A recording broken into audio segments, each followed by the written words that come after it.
Hey everyone, this is the CPG Guys podcast. I'm PVSB, one of the CPG guys. Unfortunately, my co-host couldn't join me today, but more on that later. I want to remind everyone in our audience before we get to our guests that all of our content, our profitability series, our women's leadership series, our founders series, and our retailer series, all of that can be found. It's on cpgguys.com. And of course, we are an audience-driven podcast. We want your feedback in order to guide who we invite on and what we talk about. The best way to do that is to go to ratethispodcast.com/CPGguys. Leave us a rating and, most importantly, a review where you tell us what you're looking for. That'll be great. All right, now on to our guests. Our first guest is the founder and CEO of Bobsled Marketing, an agency that helps brands focus on all components of successful Amazon and increasingly other marketplace presences, include paid advertising, organic marketing, operations, brand protection, and customer service. She also hosts her own podcast called the E-commerce Brain Trust, and she's here today with her colleague and co-author to speak about their new book called Instacart for CMOs. Please join me and Shri in absence in welcoming Kiri and Stefan Jordev. Kiri, Stefan, how are you doing today? Thanks, Peter. Yeah, I'm totally not taking it personally that Shri hasn't shown up for our conversation. I'll have to hit him up about that later. You and I are going to tease him incessantly about this, Kiri. I mean, this is a major faux pas, but in any event, Stefan, how you doing today? Doing very well, Peter. Thanks. Hey guys. For having me. Oh, it's a pleasure to have you here. Before we get started, our audience loves to multitask. So can you tell our audience where they can actually find your wonderful new book, Instacart for CMOs? Well, you can't get it on Instacart, but you can get it on Amazon.com. It's available as a Kindle and as a paperback version. You should be able to get both in whichever country you're in. Oh, the irony, Kiri. Oh, the irony. Going to a different platform to talk about it. But I want to get to the questions in a second. I'll just say thank you for the advanced copy. I ripped through it, was absolutely enthralled. So much so that the minute it was available on Amazon, I bought a Kindle edition myself. So gave you a 5-star rating. Thank you. Authentic review. In any event, let's get on to the questions. What prompted you to pick Instacart and focus on them versus any of the other marketplaces or retailers? Yeah, well, the conversation first started up between me and Stefan in late 2020. There was so much of a shift towards home delivery, grocery last year, obviously with the pandemic. Instacart just has been around for quite some time now, but really burst onto the radar of CPG brands last year for two reasons. One was the pandemic, and two was the launch of their self-serve ad platform in May. And so both of those things together really prompted a lot of brands to look at Instacart as a viable viable marketing channel, recognizing that so much shopping behavior was shifting over there. At the same time, being a relatively new channel with a very new advertising platform in particular, there was no playbook for how do we do Instacart as a brand. There was really nothing out there. And so as an agency, we were speaking with clients and prospects about Instacart and had developed a relationship with the Instacart team, but we were writing our own playbook as well. So Stefan and I got together to figure out what kind of could we do a redo of Amazon for CMOs, which is a book that I co-authored a couple of years ago now, and provide an executive level playbook that would still provide enough practical, tactical insight of how to get going. So that is the background from my perspective, and Stefan was really involved with particularly the early stages of the book. So Stefan, what got you excited about this project? Yeah, thanks, Kiri. I think the biggest piece of it, the one thing I would add here is we didn't want to make this just our point of view. We didn't want to share what we thought was important about Instacart. So we actually got on to interview several industry solutions, several brands. We spoke to multinational brands. We spoke to a couple of smaller ones. We interviewed a couple of service providers such as Profitero and Packview. And I think this is what actually shaped out the book. This is what made the book what it is, because we were able to generate a lot of early opinions. We were able to generate a lot of points of view on advertising, how Instacart fits within an organization, and everything that seems to interest brands and solution providers at the moment. And honestly, I hadn't really realized the impact that Instacart had in the beginning, but just learning about it, going through it, and realizing the potential that it has. I mean, being available to about 85% of US households and about 70% of Canadian households, it really, I think that really is an eye opener for me and everybody learning about Instacart at the moment. I mean, building partnership relationship with 9 out of 10 of the major retailers in the US is not something you can do overnight. What does an ideal surround sound brand focus look like on Instacart? So basically, I would like to start with this. Instacart is a bit unique just because the retailers are at the center of the relationship. You know, those are the ones that have the relationship with the inventory. Those are the ones that at the moment have control over the content, although I think that might change soon.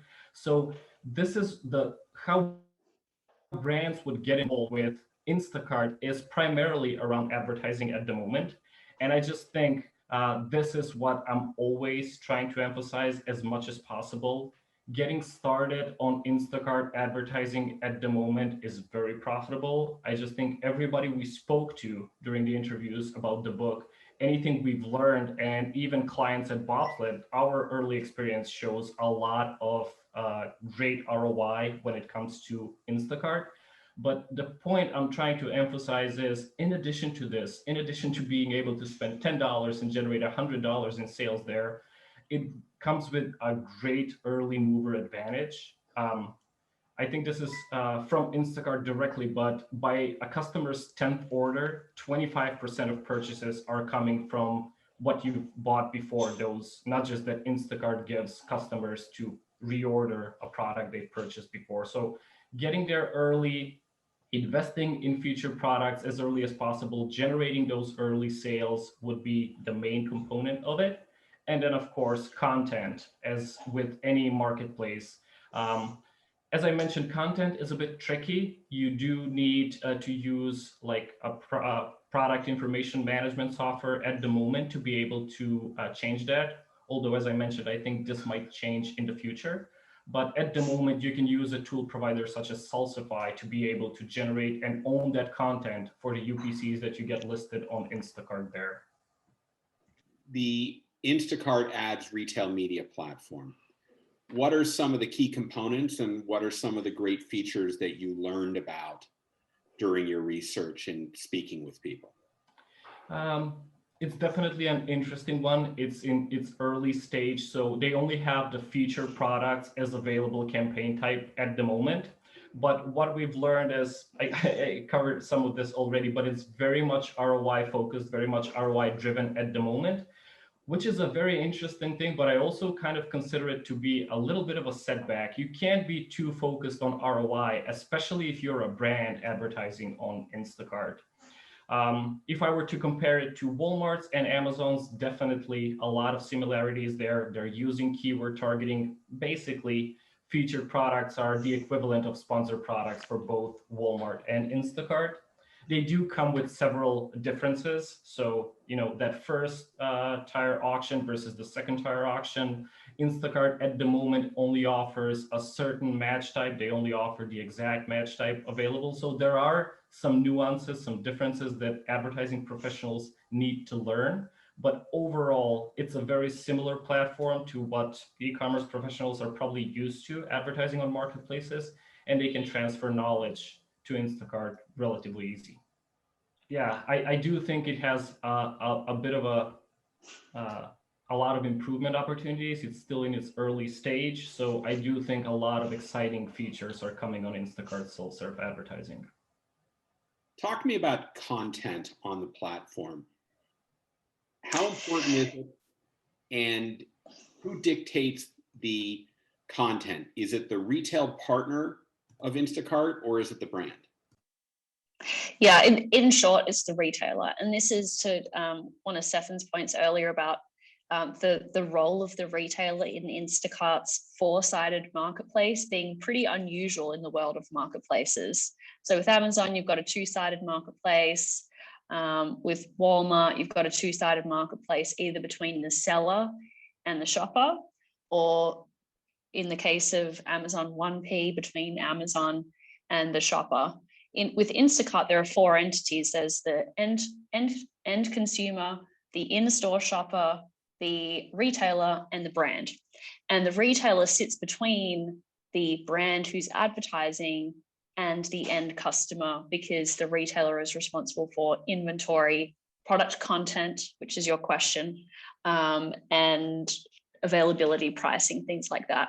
So that is, for a lot of brands, troublesome, because you're, as a brand with other marketplaces, you're used to being able to control content, availability, pricing, et cetera, to, you know, some degree. With Amazon in particular, that's always a point to be argued. But for the first, this is a unique situation where brands actually need to really understand where their retail partners are at with Instacart. How committed are they to Instacart as a solution? Are they trying to build their own? Are they trying to get into some other white label kind of deal? There's varying levels of commitments and opinions towards Instacart from the retailer's perspective. So understanding where they're at, where their technology is at, because a lot can break down between the retailer and Instacart, and it means that a brand's products are going to be completely dark in whole regions, for example. But to go back to, you know, your specific question, the role of who owns the content, that's really on the retailer's side, which again, that's an uncomfortable position for brands, because we've also seen in real life incorrect product information on Instacart, or conflicting product information, like the picture says 14 ounces and the description says 10 or something like that, which can be annoying for a customer. It might cause you to pass over that product. And in some cases with allergens and things like that, it can be dangerous or even illegal. So it is a concern that brands have that aspect of not being able to control the content. As Stefan mentioned, there are some workarounds through tools like Salsify, and it's something that we think may change in the future. Do you see Instacart being able to sustain its dominance and even its growth rate as the pandemic is likely going to subside later this summer? Well, I've seen those surveys, as I'm sure you have, about future, people predicting their future behavior. Are you going to go back to stores and restaurants? Are you going to do this and that?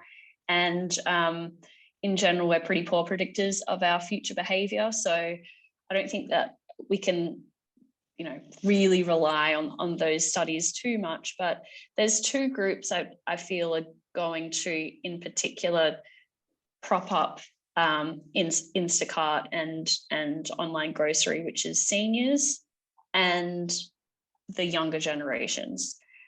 Instacart in particular has done a great job of working with seniors, and they have like a senior support line to help people with placing orders and with the technology, which is a really great initiative. Anecdotally, I've spoken with lots of people who have sort of trained their parents and grandparents on how to use Instacart, and they're not going to just switch after this or go back to shopping in a store.